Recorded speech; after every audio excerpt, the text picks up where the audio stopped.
우리가 믿는 하나님은 삼위일체 하나님. 그 삼위일체 하나님은 독특하게 자기가 계시를 하세요. 삼위일체 하나님의 삼위죠? 계시. 모든 일에 그랬어요. 모든 일에. 모든 일에. 근데 지금 이야기한 것은 우리가 예수 그리스도를 통한 구원, 그 영을 통한 영생, 하나님의 애정, 그 세 가지가 한 세트예요. 제가 처음에 뭐라고 했어요? 하나님의 애정이에요. 그 다음 제가 언어를 바꿔 쓰죠. 예수 그리스도를 믿음으로 구원. 그 다음 그 영으로 신는 자에게 영생. 단어가 달라요. 내용이 다르고. 이걸 똑같게 이야기해버리니까 헷갈리는 거예요. 예를 들면 예수 그리스도가 구원하셨다는데 예수 그리스도가 심판하신다네? 그거 아니라는 거예요. 예수 그리스도는 구원하시고 그 영은 우리에게 영생을 주시는 거예요. 하나님은 내정하시고. 그거를 여러분이 따로 일단 구분해서 이해를 하셔야 되고, 그 다음에 이거를 종합적으로 여러분 이해를 하실 때 말하자면 인간을 향한 하나님의 뜻이 완전히 드러나는 거예요. 자, 하나님의 예정에 대해서 가장 명확하게 우리에게 설명한 성경 구절이 에베소서에 있어요. 다른 무엇보다도. 자, 에베소서를 이야기하는데, 그럼 하나님의 예정할 때도 누가 함께 하셨겠어요? 그리스도와 영이. 자, 예수님을 믿음으로 구원받는데도 누가 함께 하셨어요? 하나님과 성령이. 그 영이 우리로 하여금 영생을 하게 하는데도 누가 함께 하셨어요? 하나님과 그리스도. 이거를 여러분 하셔야 돼요. 하나님이 예정할 때는 그리스도 성령은 아무것도 않고 팔짱 찌고 계시고, 하나님이 그냥 알아서 예정하고, 예수님이 구원할 때는 아버지와 성령은 팔짱 끼고 있고 예수님이 알아서 구원했다.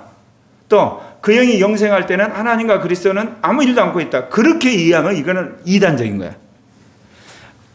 삼위가 이렇게 다르게 역사를 해서 인간을 향한 하나님의 뜻이 완성이 되는데, 각각의 경우도 어때요? 항상 삼위일체가 개입을 하시는 거예요.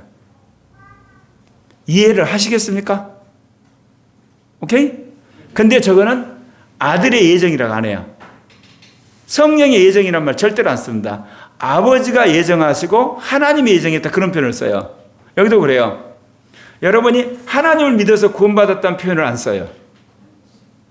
굳이 쓰려면 하나님 은혜로 구원받았다는 그런 표현을 써요. 그러니까 여기는 뭐냐? 예수 그리스도를 믿음으로 구원받았다는 표현을 쓴단 말입니다. 여기는 그 영을 따라 삶으로 영생에 이른다. 영으로 심는 자가 예를 들면 영생에 이른다, 그런 표현을 쓰지, 예수에게 심는 자가 예를 들면 영생에 이른다, 그런 표현 안 쓴단 말입니다. 그럼 왜 그러냐? 역할이 다르기 때문에 그래요. 그럼 먼저 하나님의 예정으로 우리가 이제 그 영원히 살게 되고 하나님과 더불어 살게 되는데, 에베소서 1장에 제가 그 내용을 여러분들에게 읽어드릴게요. 1장에 뭐라고 나오냐면 3절에 찬송하리로다 하나님 곧 우리 주 예수 그리스도의 아버지께서 그리스도 안에서 하늘에 속한 모든 신령한 복을 우리에게 주시되, 신령한 복을 주시려고 그래요. 누구 안에? 예수 그리스도 안에서. 4절이 핵심입니다.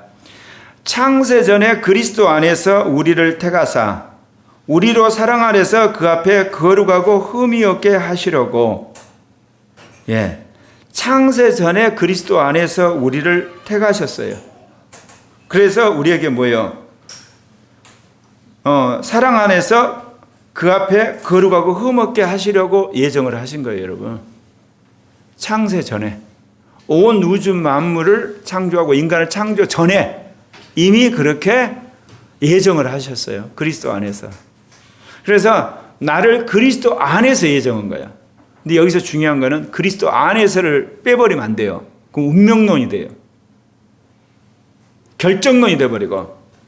자, 하나님이 나를 예정했다. 그러면 내가 무슨 짓을 하더라도 나는 천국에 가는 사람이 되는 거예요. 그리고 하나님이 너를 버렸다. 그러면 어떻게 해요? 너는 무슨 짓을 하더라도 너는 지옥 가게 돼 있어. 이게 잘못된 예정론이에요. 왜? 삼위일체론적인 예정론을 이해를 안 하니까 그래. 하나님이 우리를 예정할 때도 누구 안에서 예정했다? 그리스도 안에서 영을 따라 거룩하고 흠없는 자로 우리를 예정한 거예요. 이게 정확한 해답이야. 아멘? 그렇게 해서 그런 생각 속에서 인간을 창조를 했어. 인간을 그리스도를 따라서 창조를 해서 하나님 형상대로. 하나님 형상인 그리스도잖아. 했는데 인간이 죄를 져버렸어. 이제 죄를 져버리니까 이제 죄를 져버린 인간을 구원하려고 역사 속에 누가 나타나신 거야? 예수. 그렇지. 그래서 예수 그리스도가 인간이 져야 될 모든 죄값과 저주를 당신 십자가에서 다 당하셨어.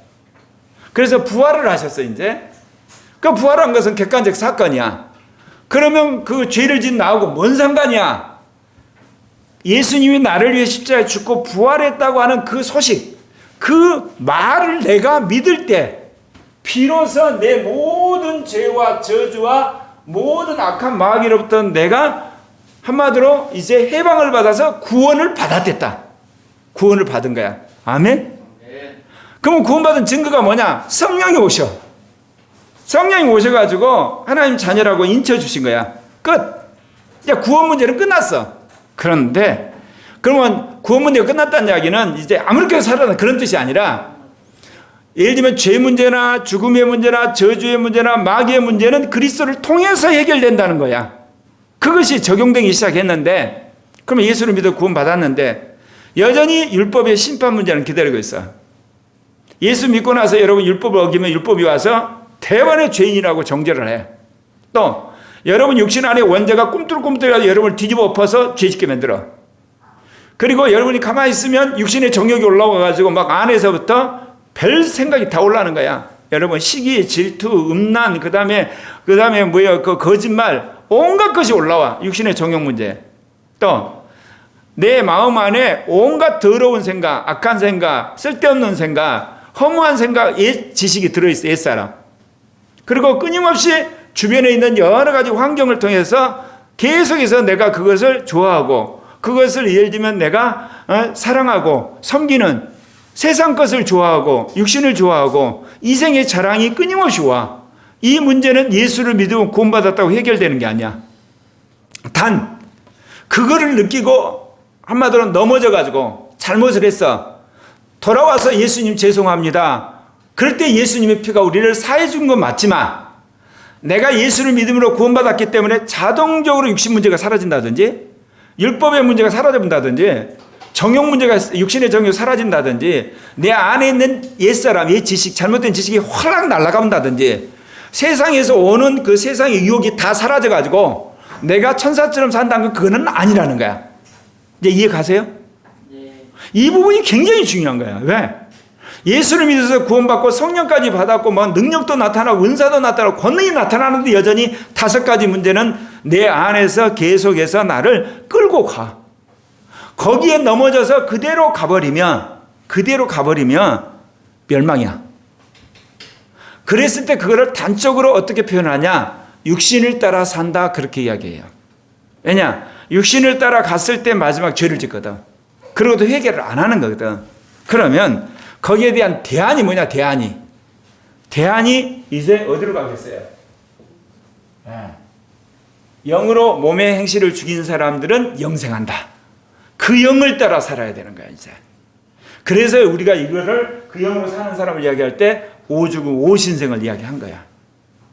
우리로 하여금 예수 믿고 난 후에 죄짓게 만드는 그 근본 원인이 되는 5가지에 대해서 그리스도가 십자가에 죽을 때 함께 그것도 저주를 받았다는 걸 내가 믿고, 그거를 이제는 뛰어넘어서 오신생의 삶을 살 때, 다른 말로 그 영을 따라서 살아가게 되면 영생이 주어진다. 그러면 구원하고 영생하고 구체적인 차이가 뭐냐?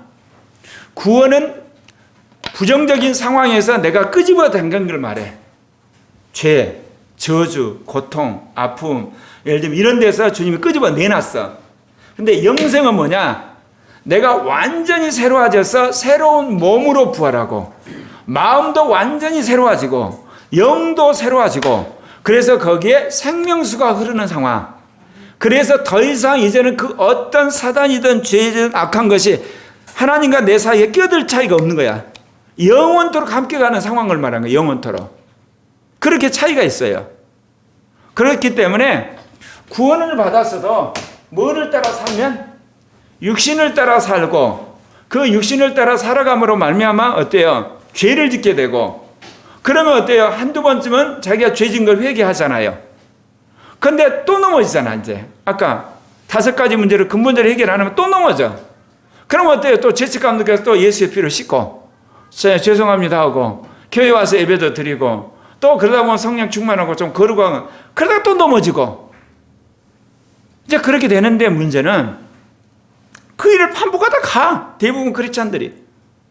내가 성령 받고 나서 나도 그 짓을 반복을 했어. 그러니까 너무너무 내가 그걸 보면서 회의가 온 거야. 왜? 예수를 믿으면 구원받았다는 이야기를 나도 믿고 수많은 부흥사 목사님들이 이야기를 하더라고. 그래 구원받았어. 근데 하는 짓은 내가 마귀 짓을 하더라고. 나도 악한 짓 다시 하고 옛날보다는 달라한다.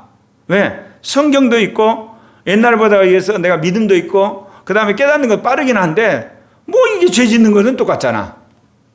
그래서 이제 파다가 결국 말한 것은 이거를 찾아내게 된 거야. 아, 그 영을 따라 사는 자가 영생한다. 그럼 뭐 영생이 죽어서 부활한 것만 말하는 그러지 않아요. 그 영을 따라 살면 안에서 생수가 나와요. 그리고 그 영이 나를 인도를 해요. 그래서 5가지에 대해 죽고 5가지 신생의 삶을 사는 거. 그럼 보실래요? 5신생을 보면 전부 그 영과 연결되어 있어요, 사실은. 자, 율법 대신에 뭐로 산다? 생명의 영의 법으로 산다. 또 원죄의 종이 아니라 뭐야? 의의 종으로 거룩함에 이르면 뭐 한다? 영생에 이른다. 마지막 영생에 이른다. 자, 육신이 아니라 뭐로 살아라? 그 영을 쫓아 살아라. 따라 산다. 또 세상이 아니라 뭐로 산다? 새로운 피조물로 살아라. 그 다음에 옛사람이 아니라 새 사람을 입어라. 새 사람을 입는데 중요한 것이 이성의 영이 새롭게 되어 영으로 만나 전부 영과 관계 있어요. 본질이 다른 것도 연결이 돼 있는데 그 영으로 살아가는 삶을 기본적으로 살지 않으면 5가지 신생 자체가 이루어지질 않아요. 그래서 영으로 몸의 행실을 죽인 자가 영생한다 그 이야기입니다. 자, 이해 가시죠? 추가된 질문 있나요 여기서? 네, 말씀하세요. 예수를 끝까지 믿으면 구원을 받는다 그랬잖아요. 네. 그리고 우리가 구원받는 게 우리의 의로 구원받는 게 아니고 네. 예수 그리스도의 의를 믿고 그 의를 힘입어서 은혜로 구원을 받는 건데 그 영으로 살지 않고 계속 육신으로 살면 믿는다고 할지라도 구원을 못 받는다가 돼버리잖아요. 그러면 자 이야기할게요. 그럼 하나님이 예정했다. 하나님을 누구 안에서 예정했어요? 그리스도 안에서 예정했죠? 그럼 만약에 어떤 사람이 그리스도 밖에 있으면 어떻게 해요? 밖으로 나가면 멸망이에요, 여러분. 멸망인 거야, 이게. 그리스도 안에서 예정을 했거든. 그러니까 그리스도의 뜻에 복종을 해야 되지. 그리스도를 부인하면 멸망이야, 이거는. 자기가 자유의지로 그리스도를 거부를 한 거야. 그러면 그걸 어떻게 하냐? 우리가 하나님의 섭리 가운데 우상 숭배하는 것들, 그 다음에 악한 죄를 짓고도 회개하지 않는 것은 그리스도 밖에 있는 거지만 그걸 언제 증명을 하냐? 복음을 전해보면 알아. 복음을 전해보면. 복음을 딱 전해보면 나 예수 안 믿는다고 딱 이렇게 자기 본색을 드러내. 그때 딱 증명이 돼버리는 거야. 딱. 자, 그런데 여기는 또 뭐겠어요 이제. 예수를 믿음으로 구원받는다 그러면 어때요? 그리스도에 대한 뭘 끝까지 가지고 온다? 믿음을 끝까지 해. 끝까지. 이게 중요한 게.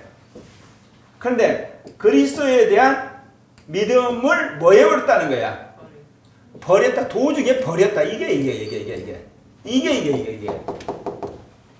끝까지 이거는 가졌다야.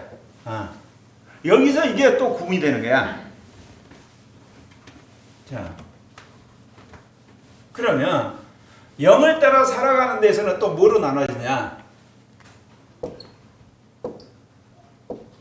영의 법으로 산다와 영의 은사가 나타난다. 이게 중요해요, 여러분. 자, 주의 이름으로 내가 뭔 노릇하고? 선지자 노릇하고, 주의 이름으로 귀신 쫓고 능력을 행하지 않았습니까? 주님 뭐냐? 나 도무지 너를 몰라. 불법을 행하는 자야 나가 그래요. 자, 영으로 따라 사는데도 여러분이 조심하셔야 돼. 뭐에 집착하면? 은사에 집착해서 밖에 나타나는 은사와 능력에 집착을 해가지고 병도 많이 고치고 예언도 많이 고치고 능력도 많이 하고 권능도 많이 행했는데 어때요? 개인적으로는 돈 착복하고 거짓말 시실하고 음란한 짓 하고 그리고 화내고 그 다음에 자랑하고 자기 위에 충만하고 그러면 어때요? 어느 순간 영이 떠나요. 떠나버려. 그러면 자기는 무슨 기억만 있을 거예요? 주님 앞에 가면. 내가 수없이 은사 가지고 행했던 것은 엄청나게 많잖아. 그러니까 주님 앞에 가서 뭐냐? 자랑하는 거야. 내가 얼마나 많은 사람을 전도에 구원했는데요. 영혼 구원이 그렇게 중요시다는데요. 한 영혼이 천하보다 귀하다 하시면 그래. 그래서 내가 5,000명을 전도했다니까. 그리고 제가요 목회를 해가지고요 10,000명 교회를 써요. 10,000명. 아니 제가 신학 박사가 돼서 논문을 1,000편을 썼고 그 논문 중에 제가 썼던 논문 중에 한 10개는요 전 세계 신학교에서 다 교재로 할 만큼 책과 교재를 씁니다. 주님 그 이야기 계속 들으신가 이제. 저요 제가 찢어지게 가는데 예수님을 믿어가지고 복을 받아갖고 제가 천억대의 부자가 돼서 제가 그 재산 중에 뚝 잘라서 내가 500억을 교회 헌금을 했습니다. 그렇게 한마디로 말해서 그 사람의 위대한 이야기를 딱 하세요. 그러면 주님이 뭐라고 그러신 줄 아세요? 너 법 지켰냐 안 지켰냐 그러세요. 내가 준 영의 법 지켰냐 안 지켰냐. 그러면서 주님 뭐라고 야 천사 들어오라 그래. 그 사람이 예수 믿고 난 이후부터 법을 어긴 상황을 다 끄집어내시는 거야. 근데 이제 거기서 끝나는 게 아니에요. 법을 어겼을 때 양심을 통해서 성경을 통해서 사람을 통해서 영을 통해서 너 이거 회개하라고 경고한 것들이 있어요. 근데도 그거를 전부 다 은폐하고 거짓말하고 또 사람을 통해서 완전 심지어 자기를 고발하는 사람 죽여버리기도 하고 그 짓 한 것들이 다 드러나는 거였다. 할 말 있냐? 그러면서 주님이 하는 이야기야. 그래 너가 그렇게 500억 헌금하고 너가 유대교에 돈을 벌고 너가 그렇게 기가 막히게 목회에 성공하고 5,000명 전도할 때 누구 힘으로 했냐? 너 태어날 때 그런 능력이 있었냐? 그건 누구 힘으로 했는데? 꺼져. 끝나는 겁니다. 끝나는 겁니다, 여러분. 그래서 영으로 산다고 할 때 중점이 뭐요? 영의 법으로 사는 것이 먼저 해야 돼요. 그러니까 여러분 속 사람을 뜯어 고치는 거예요. 이거 정말 중요한 거야. 그러다 보니까 우리 교회가 부흥을 못했어. 왜 부흥을 못했겠어요? 하나님 우리에게 원하는 이기는 자의 길을 마스터하려고 주님이 훈련을 먼저 시키셨어요. 부흥하는 길을 주님이 마스터시킨 게 아니고 그거는 기존의 교회 목회자들이 다 했어. 다 했어. 응. 안 그래요? 그래 70만인 교회도 있고 뭐 20만인 교회도 있고 5만인 교회도 있고 5,000명 교회도 있고 500명 교회도 있고 근데 주님은 그거는 다른 목회자들이 다 했고 너고 네 교회가 할 일이 있다. 뭐냐? 이기는 자들이 뭔가를 완전히 마스터해서 이기는 자는 뭔지를 보여줘라. 왜? 그게 남은 장사다. 무슨 말 이해가요? 어마어마한 일을 해서도 나 몰라. 썩어져. 그럼 끝이야. 끝이라니까 여러분. 그 사람한테는 끝이야. 그러니까 여러분 인생에서 여러분이 남은 장사를 하시려면 어마어마한 일을 하기 전에 여러분 뭐 하셔야 돼요? 어마어마하게 죽으셔야 돼. 아멘? 어마어마하게 자아를 십자가에 못 박으셔야 돼. 그래서 주님이 여러분 보시기에 이겼다고 인정을 하셔야만 여러분 이제 남는 장사가 되는 거예요. 예. 그것이 이제 그 영으로 심는 자가 되는 거예요, 이제. 그런데 이제 문제는 아까 말하게 육신으로 살다가 마지막 주님이 꺼지라고 한 사람, 그 사람하고 육신으로 살았지만 마지막 회개해서 주님이 세이브한 사람하고 차이가 뭐냐? 객관적으로 잘 몰라요. 왜냐하면 우리는 겉으로 드러난 행위와 말과 업적으로 분별하기 때문에 몰라요. 특별히 여러분, 우리가 영적인 분별력이 없으면 가시떨기에 떨어진 씨앗 있죠. 입이 엄청나게 무성하죠. 그래, 안 그래요? 옥토에 떨어진 씨앗도 입이 무성해요, 여러분. 근데 뭐를 모르면, 마지막 열매가 있는가 없는가를 구분 못하면 밖에서 딱 보면 둘 다 울창하다니까? 간다, 안 간다? 울창해요. 구분이 안 가요. 근데 마지막 그 열매가 있는가를 확인할 수 있는 영적인 영안이 열려야만, 이거는 가시밭에 떨어진 울창한, 한마디로 씨고, 이거는 30배, 60배, 100배 열매구나. 그때 다 구분되는 거야. 거기서 영의 열매가 뭘까요? 갈라디아 5장 22절에서 말하는 영의 열매를 말하는 거예요, 여러분. 업적이 아니라니까. 업적이면 아까 주의 이름으로 선지자, 주의 이름으로 하는 귀신 쫓고, 주의 이름으로 능력이 가고, 주의 이름으로 내가 목회자라고, 주의 이름으로 내가 헌금 많이 하고, 그렇게 될 거 아니야. 열매는 성경에서 뭐를 말하느냐? 얼마나 그리스도를 닮았느냐. 영의 열매를 맞았는 것 갖고 하나님 말씀 역사를 하세요. 그러면 여러분 생각에 굉장히 그런 생각이 들 거예요. 그러면 그 모든 일과 그런 엄청난 일들을 행한 거, 그거는 왜 하나님이 쳐주지 않죠? 생각해 보세요. 1940년 해방이 됐을 때 이승만 오고 김구 오고 여운형이 오고 박헌영이 오고 그 다음에 김일성이 오고 김두봉이 오고 그야말로 내노라는 독립투사들이 있었는데, 여러분 김구 오고 이승만이 오고 여운형이 차이가 뭐예요? 개인의 능력 차이요? 능력 차이 아니야. 세계사의 흐름을 꿰뚫어 본 두 명의 인물이 있어. 북한은 김일성이고 남한은 이승만이었어. 이제 2차 대전이 끝나고 나서 이제 누구끼리 싸울 거다. 같은 연합국이었던 소련과 미국이 싸울까를 일찍이 안 사람이 있어. 그래서 김일성이는 만주에서 항일투쟁하다가 그만두고 소련군 장교로 자기가 국적까지 바꿔서 거기에 들어간 거야. 왜?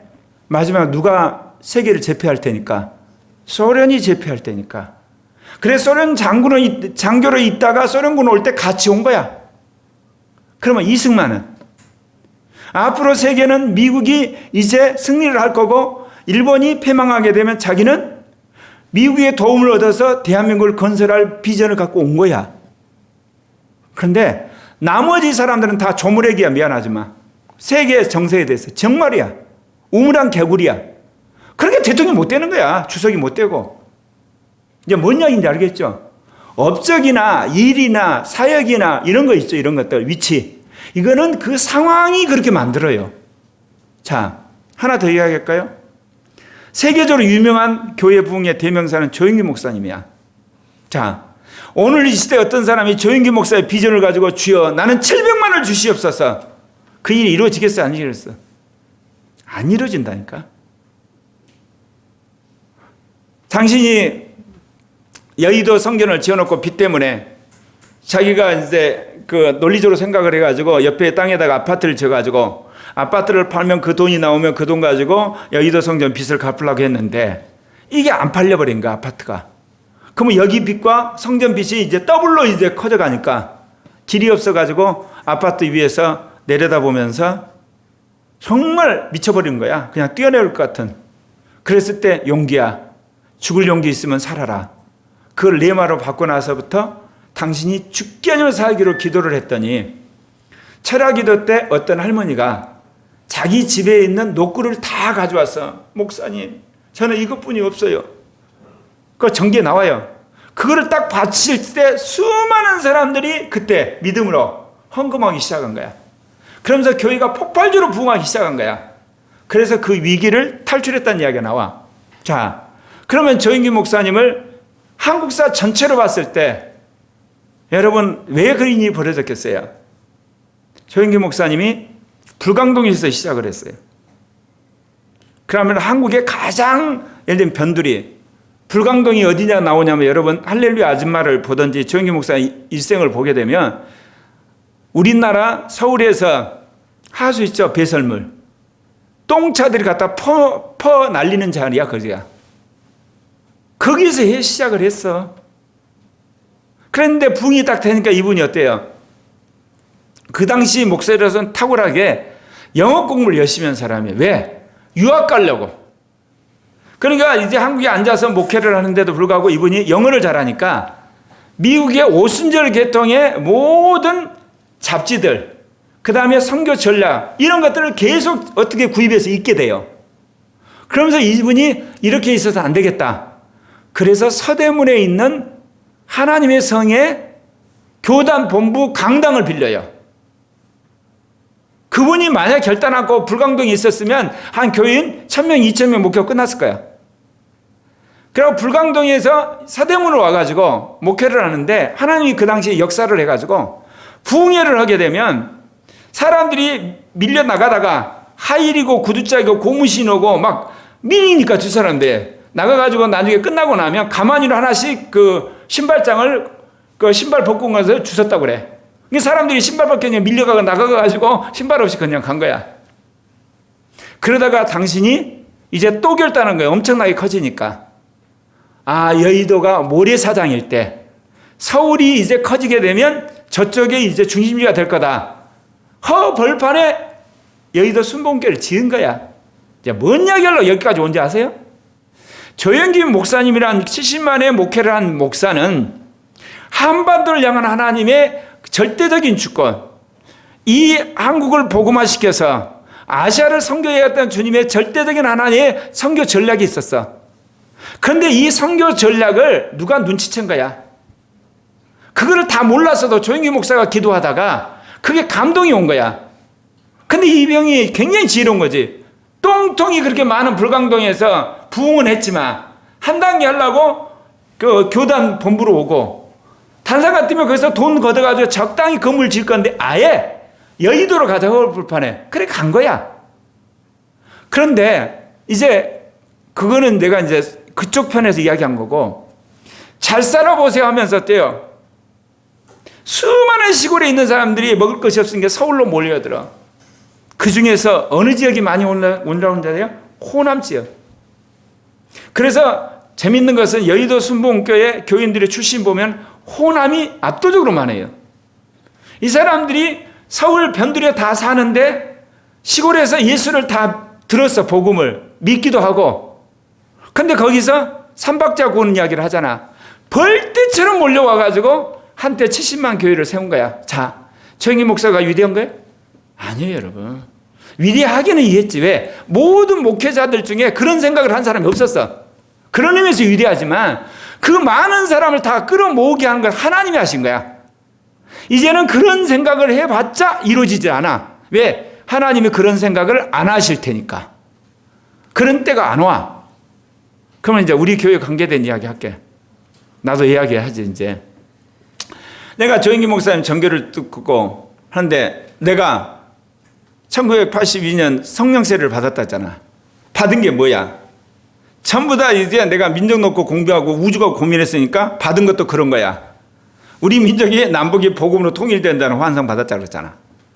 또 환상 보는데 뭐냐? 동북아시아가 6개 기둥에 기와집 지어지면서 동북아시아 복음의 벨트랑 받고 아시아 전체 지도가 구름으로 그려지면서 복음화 될 거랑 받고 제2종교개혁의 사명을 받았어. 근데 이게 사라지지 않는 거야. 사라지지 않으니까 내가 이제 그거 뭐 하겠어 이제 준비를.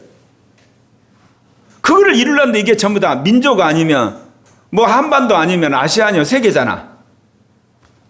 그러면 내가 지금부터 나는 700만 교인을 모으기 위해서 예를 들면 기도를 하고 전도를 해야 되겠다는 생각이 내한테 일어나겠어요? 안 일어났어요?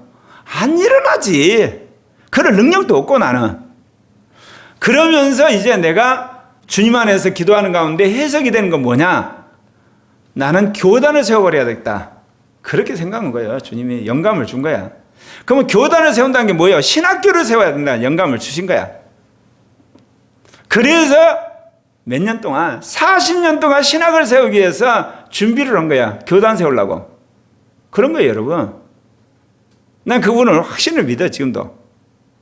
왜? 결국은 목회자를 키우려면 신학이 있어야 돼. 교단이 있으려면 신학이 있어야 돼. 선교를 하려면 신학을 해야 돼. 그런데 재밌는 거는 꿈은 커졌잖아. 꿈은 조인기 목사보다 더 크잖아, 이제. 그러면 하나님이 나는 교회를 개척하면 그래도 나를 봐줘서 교인이 한 500명, 1000명 정도 돼가지고 좀 이렇게 그루터기라도 이렇게 확실하게 세운 다음에 좀 나를 이렇게 세워가지고 뭐 일을 하실 줄 알았어. 그래서 신학교를 세우도록. 뭐야? 25년이 됐는데 개척 때 숫자나 지금 숫자나 약간만 하지 비슷해. 만약에 주님이 이런 계획을 가지고 계셔서 39년 전에 그런 사명 줬다. 그럼 난 절대로 이 길 안 왔을 거라고. 성질 급하고 그리고 굉장히 이성적이고 그리고 주관이 센 내가 이 길을 오겠냐고. 25년 동안 이렇게 끌려오다 보니까 여기까지 왔어. 근데 주님이 결론 그거야. 제2종교개혁 아시아 선교, 민족의 복음 통일, 그 다음에 동부아시아 복음 틀리. 핵심이 뭐냐? 핵심이 성경대로 살아야 되지 않냐? 예를 들면 그리스도를 닮는 사람이 돼야 되지 않냐? 이기는 자가 나와야 되지 않냐? 거룩하게 살아야 되는 거 아니냐? 영을 따라 살아야 되냐? 그래서 그 기초 작업한 것이 뭐가 문제냐? 할 말 있으면 해봐. 없습니다. 그래, 입 닫고 살잖아. 그래요. 그래서 나는 자꾸 사람들이 그래. 당대는 그 일이 안 이루어질 거래. 그러니까 다음 아들 때 뭐 이렇게 다음 세대 될 거라 그래. 그건 당신이 그렇게 믿고 나는 당대에 된다고 믿고 여기까지 온 거야. 그래서 그러면 이제 결론. 그러면 엄청난 그런 비전을 이루었다 그럽시다. 내가 죽기 전에. 그러면 내가 위대한 사람인가? 아니야. 하나님이 21세기 이 세계 선교를 생각하고 아시아 선교를 생각하고 한반도를 생각하고 더 나아가 한국교를 생각하면서 쭉 보면서 세상 말하면 어떤 놈, 어떤 년을 통해 가지고 내가 이 일을 할 건가 하다가 내가 덜커덕 걸려든 거야 그냥. 그런 거라니까. 그러면 주님 앞에 갔을 때 내가 할 수 있는 건 뭐예요? 오죽음 오신생으로 내가 그리스도와 함께 죽고 정말 주님 안에서 내가 살았던 부분, 그거는 내가 분명히 산 거잖아. 그거는 그 부분은 주님이 인정을 하셔. 나머지는 내가 사람들을 모으고 내가 모든 걸 여건을 해가지고 몰아붙여가지고 그 일을 한 거야. 그치? 맞습니다. 그렇게 되는 거예요, 여러분. 그래서 이 하나님이 예정하고 예수 그리스도가 구원하시고 영이 우리에게 영생에 두게 한다. 이 모든 과정은 삼위일체 하나님의 삼위적인 계시인데 예수 그리스도에 대한 여기 말아. 그 지금 이야기하는 거잖아요. 끝까지 믿는지 도중에 믿는지 어떻게 하냐고. 간단해. 우리 눈에. 교회 열심히 나오다 안 나고 세상으로 가버린 사람. 그거는 이제 믿음이 끝났어. 근데 교회 안에 있는데 믿음이 끝난 사람이 있어. 응.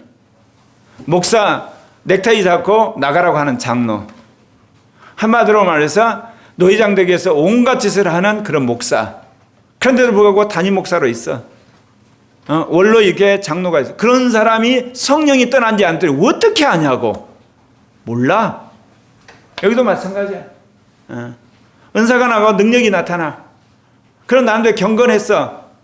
그 사람이 정말 은사에 사로잡혀가지고 불법을 행한 사람인지 아니면 끝까지 영의 법에 따라서 정말 영으로 심는 사람들이 여러분이 어떻게 아냐고. 몰라 여러분. 대충 알지만. 그러니까 여러분이 내 자신이 정말 성령 안에서 성경 안에서 양심에 따라서 내가 어떻게 사는가를 여러분 늘 바라보면서 걸리면 회개하십시오. 네, 잘못하면 결단하시고 그거 하셔야 돼요. 그래서 내가 제일 싫어하는 사람이 어떤 사람이겠어요? 업적 가지고 폼되는 인간들, 능력다고 폼. 내가 그 길을 지금까지 거부하고 온 거거든. 뭐 명함 갖고 이야기한 사람, 교회 크기 갖고 이야기한 사람, 돈 갖고 이야기한 사람. 그래서 어쨌다는 거야. 너 그것이 너 구원 문제를 해결해 줄 줄 알아? 네 영생 문제를 보장하는 천만의 말씀. 하나님은 사울왕도 보냈어. 오늘날 말하면 교황급을 버려버렸다고. 총회장급을 하나님 버려버렸어 그냥. 그것도 당대에 가시적으로 버려버린 거야. 우리한테 교훈을 주려고. 두고 오는 수많은 사람이 나는 왕도 버려버린 하나님이다. 그걸 보여주려고 역사예요. 근데 보여주지 않는 은밀한 버려진 왕들이 많다니까. 버려진 신학교 총장이 많고 노회장이 많고 총회장이 많아. 목사가 많고 장로도 많고 권사도 많아. 근데 그거는 역사에 안 드러나. 주님 심판대 가서 드러날 거라고. 그런 거예요 여러분. 그래서 이제 결론은 그래요.